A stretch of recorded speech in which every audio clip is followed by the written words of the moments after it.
Guys এই যে ছোট মাছ রান্না করার জন্য এই যে কাঁচামরিচ, অনেকগুলো পেঁয়াজ, ঝাল, আপনার লবণ, হলুদ সবগুলো নিয়ে নিয়েছি।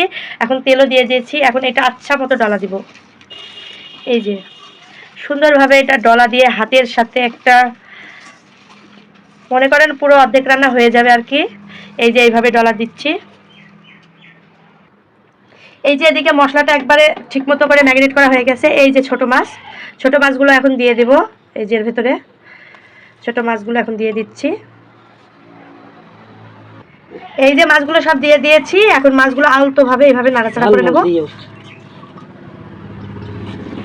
এই যে আলতোভাবে নাড়াচাড়া করে নিচ্ছি সুন্দরভাবে। আসলে মানে বিলের দেশি টাটকা ধরে আনা মাছ এইভাবে রান্না করলে অনেক মজা লাগে। এই যে যাই হোক, এতে এখন অল্প সামান্য পরিমাণে পানি দিয়ে দেব।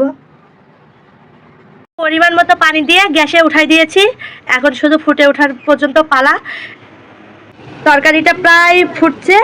এই যে আর কিছুক্ষণ পরে তরকারিটা হয়ে যাবে। ঝোলটা যখন শুকিয়ে আসবে, তলাটা একবারে পুরপুরি হয়ে যাবে, তখনই হয়ে যাবে আবার ছোট মাছের চচ্চড়ি। ওহ সেই স্বাদ! এই যে ছোট মাছের তরকারিটা সেই স্বাদ।